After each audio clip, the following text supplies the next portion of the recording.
Yeah, that is kind of cool. It is. I mean, I get it. Yeah, some are gonna be pissed off, offended, everything. I get it. I do. But yeah, at the same time, this is kind of awesome. And then check this out. I should say hi. My name is Michael John Weber. I usually don't put myself or my life on camera because it's not important at all. Especially, it's not germane at all to what I'm talking about, which is how to avoid writer's block, how to finish novels. Nobody cares what a novelist looks like. Actually, most novelists are kind of just either plain or pretty ugly. I think I'm pretty ugly. But yeah, the COVID mask. I mean, I've had this since COVID started. We don't gotta wear them anymore, but I still do because I'd rather hide my ugliness, and then I can hide behind COVID as an excuse, right? And then I got this bitch at, I guess, Walmart or something. It was $3. Yeah, it's not even. It's like it came damaged. Like the little spiky things weren't there when I bought it. Just these ones. But nevertheless, it looks awesome. It's got that fake predator writing on the, yeah, that's pretty cool. And then yeah, you throw that in with that COVID mask, and then of course the dreadlocks. They're longer than my arms now, but now I'm just bragging, I guess. I don't know, showing off. Okay, so hi, hi. My name is Michael. I'm here to talk about something relative to writing. Believe it or not. This is just hiding my ugliness, and it's almost Halloween, so that's my excuse. So I probably won't publish this on Halloween. Maybe not. I don't know. I only get on the internet once in a while. I don't have internet here, so there you go. But I guess I haven't done a video of any kind in a little while. The reason why is because I finished writing the 8th book to the Shy God Project, entitled A New Hell. Yes, I'm bragging. No, I don't expect you to read it. Just that's what I don't record videos because I'm busy writing. I don't do anything because I'm busy writing. But I'm on my month break. I try to take a month off in between novels just to, come on, you need a break. But I never end up sticking to it. Like, I think it's only been a few weeks on this month off vacation of mine. And I've already written 111 pages of the next novel. So you can see I don't take vacations well. That's my problem, I suppose. But anyway, that's all I've been doing. And then I don't have a lot of people come by and visit because I don't have a lot of friends, first of all, which is done on purpose. And then, yeah, nobody comes and bugs me because I'm busy writing. Leave me alone. But I had an old-time friend come and swing by.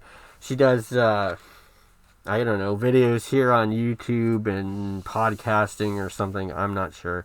She goes by the name Goose Chuck. If you know who Goose Chuck is, go check her shit out. She's crazy. I don't know if you're going to like whatever. I don't even know what videos she really does because I don't have internet. But anyway, she wanted me in on one of her little, I don't know, discussions. Her and I sit and talk about everything and nothing, and then we go away. You know what I mean? So she suggested that I sit and talk about a certain something, but she actually wants me to be on the screen, and I'm like, no, that's fucking ridiculous. I don't want to be on the screen.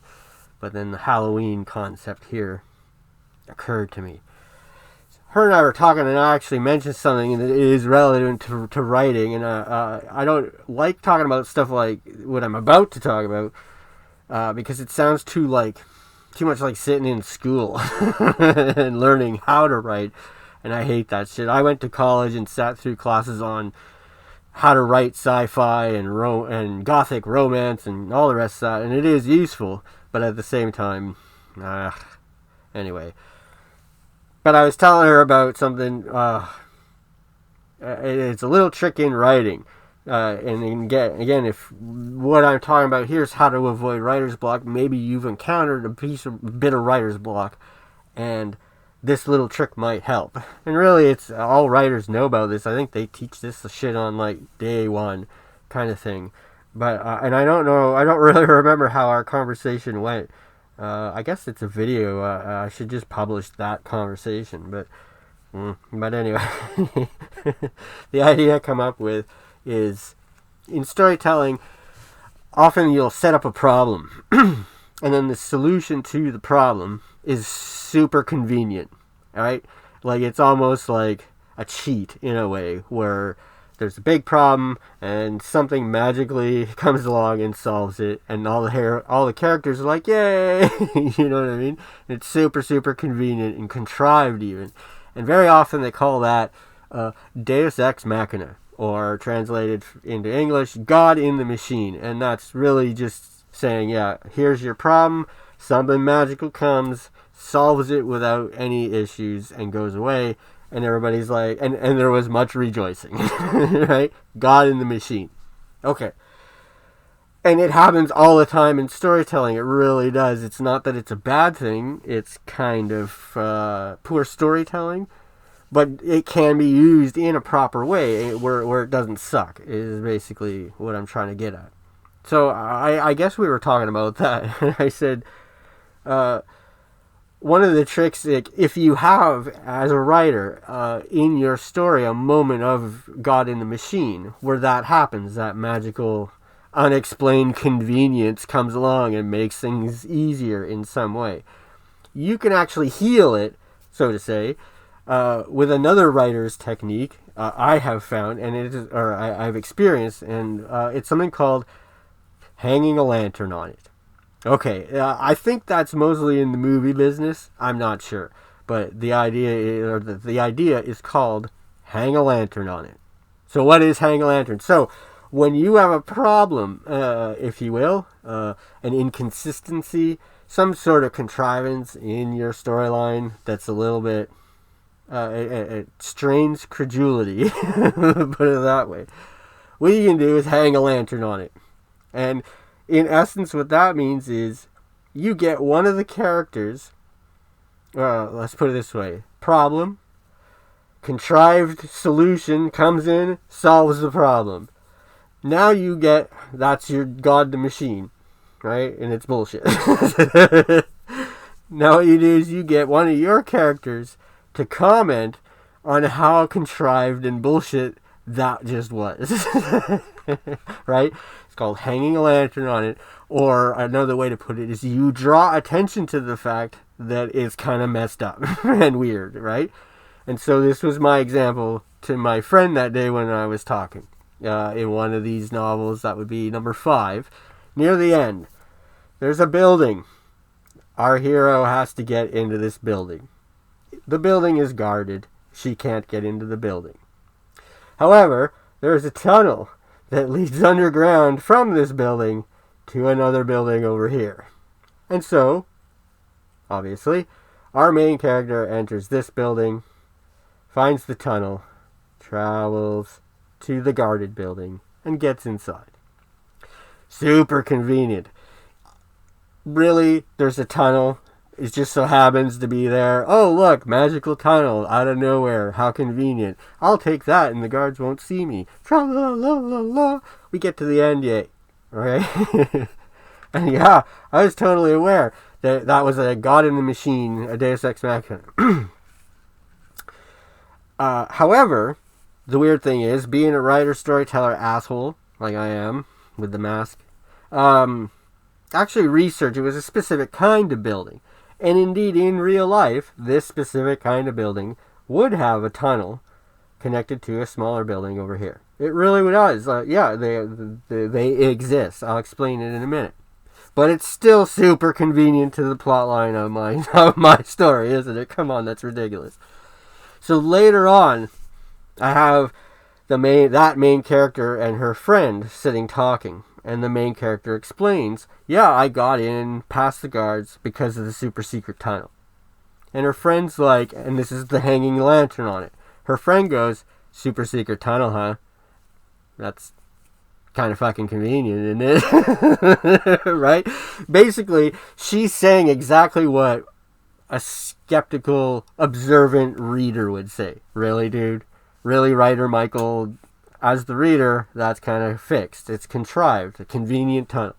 So now making one of the main characters say, wow, that's fixed because it's a convenient, right? Hangs a lantern on it, draws attention to that problem, and somehow, magically, the Deus Ex Machina problem kind of goes away because the characters themselves are aware that it is a fucked up thing. Now, back to the actual example of that building. The building is a nunnery. And I've actually seen them in real life, not in this side of the world, but in Europe. Nunnery, the nuns weren't, in some cases, allowed to ever leave that building. And they weren't allowed to interact with other members of society. They had to stay cloistered away in this nunnery. So what they would do is they would build a subterranean tunnel to a smaller building over here, far away, called an ice house, that was cold enough to store food. The local villagers would deliver donations of food to this ice house, leave it there, and then go away, so that they never saw the nuns. The nuns themselves would travel from the nunnery, the abbey, or whatever you would call it, through this subterranean tunnel, thus never leaving the confines of their holy place, into that ice house, get the food, and bring it back.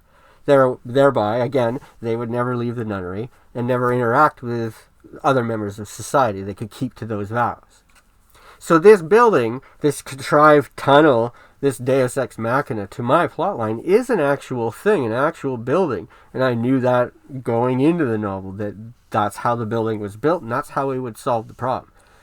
So, to pat myself on the back, I suppose, I set up a Deus Ex Machina, an unbelievable solution to our problem, hung a lantern on it, so that I could then have the main character explain why that building is a real-life building, explain to the reader why it isn't a Deus Ex Machina, why buildings of that sort actually have a secret, convenient tunnel right there.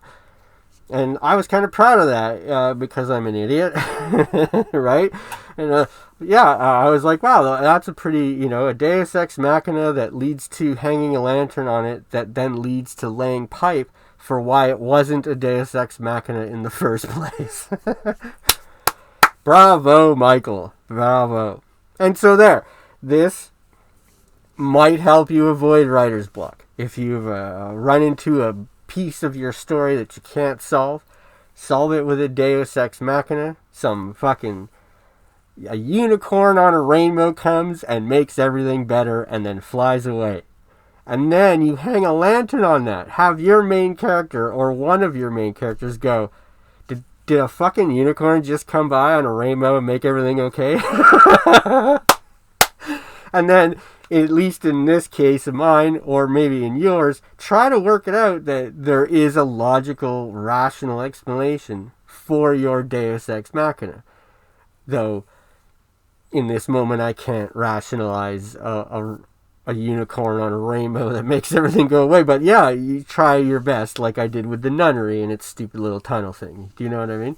So there, that might be one little parachute out of your bit of writer's block. And if not, at least I got to brag about something I wrote. And I did it wearing a cool Predator mask. There you go. Oh, it's slipping down there. Yeah. Okay, I'm going to go. Thank you for listening to me babble. I'll probably babble more eventually. But I'm writing another novel, so it'll take me a while. Okay, bye.